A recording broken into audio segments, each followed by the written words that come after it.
प्रधानमंत्री मोदी की पत्नी जशोदाबेन 14,000 रुपए में चलाती हैं घर। गरीबी में जिंदगी बिताने को मजबूर, लेकिन नहीं मांगी किसी से मदद। जशोदाबेन को प्रधानमंत्री मोदी ने पहले क्यों नहीं किया पत्नी के रूप में स्वीकार, फिर आखिर क्यों सुरक्षा दे रहे हैं कमांडो।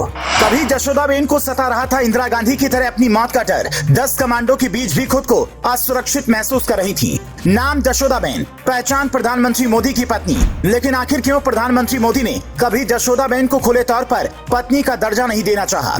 मोदी जब गुजरात के मुख्यमंत्री थे तब भी उन्होंने इस बात की जानकारी नहीं दी कि उनकी शादी हो चुकी है। लेकिन 2014 के लोकसभा चुनाव में प्रधानमंत्री मोदी को हलफनामे में ये बताना पड़ा कि उनकी पत्नी कौन है। इसी के बाद दुनिया को खुले तौर पर जशोदाबेन के नाम के बारे में पता चला। लेकिन हर किसी के जहन में बस एक ही सवाल गूंजता है कि आखिर प्रधानमंत्री मोदी ने जिन्हें अपनी पत्नी बताया, उन्हें पत्नी का दर्जा कभी क्यों नहीं दिया।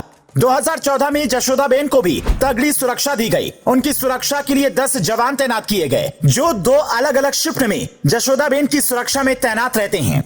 लेकिन ये बात कभी सबसे ज्यादा अगर किसी को खल रही थी तो वो जशोदाबेन ही थी। जहां वो पहले अपनी जिंदगी सुकून से बिता रही, वहीं सुरक्षा गार्डों के बीच वो सुरक्षित नहीं बल्कि खुद को फंसा हुआ महसूस कर रही थी। जशोदाबेन को सुरक्षा तो मिली थी, लेकिन किस हैसियत से मिली ये उन्हें नहीं बताया गया था। जिसके बाद उन्होंने इस बात को जानने की पूरी कोशिश की कि आखिर उन्हें क्यों सुरक्षा दी गई, जबकि प्रधानमंत्री मोदी उनसे कोई रिश्ता नहीं रख रहे हैं। बात 2014 की है, जब पहली बार जशोदाबेन ने आरटीआई के जरिए इससे जुड़ी जानकारी मांगी। अपने आरटीआई अर्जी में जशोदाबेन ने लिखा, इंदिरा गांधी पर उनके बॉडीगार्ड ने हमला किया था, उन्हें मार दिया गया। इस वजह से मुझे मेरी बॉडीगार्ड से डर लगता है, इसीलिए मुझे इनकी तमाम जानकारी और उन्हें किस ऑर्डर पर मेरे साथ रखा गया है, मुझे उसकी कॉपी दें। यही नहीं, उन्होंने इस बात का भी जिक्र किया और पूछा कि उन्हें किस हैसियत से ये सुरक्षा दी गई है। उन्होंने बाकी के दूसरे अधिकारों की भी मांग की।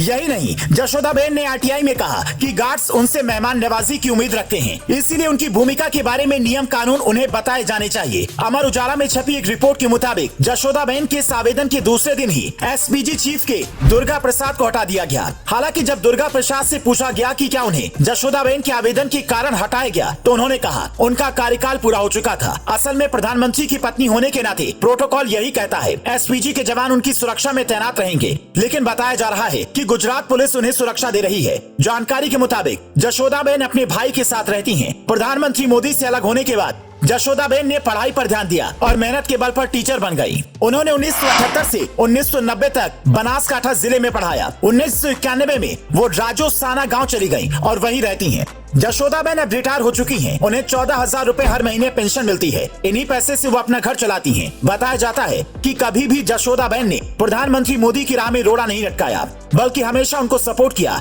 कहा जाता है कि इस शादी के बाद प्रधानमंत्री मोदी करीब 3 साल तक जशोदाबेन के साथ रहे, लेकिन बाद में उन्होंने अपना घर छोड़कर देश सेवा का प्रण लिया। कुछ साल तक तो जशोदाबेन ने मोदी का इंतजार किया, लेकिन बाद में मोदी की ही समझाने पर वो अपने मायके चली गईं। तभी से प्रधानमंत्री मोदी ने भी जशोदाबेन से किसी भी तरह का संपर्क नहीं किया। जशोदाबेन आज है तो प्रधानमंत्री नरेंद्र मोदी की पत्नी, लेकिन बस नाम की। दोस्तों, क्या प्रधानमंत्री मोदी को जशोदाबेन को अपने साथ रखना चाहिए? इस पर आपकी क्या राय है? कमेंट करके जरूर बताएं।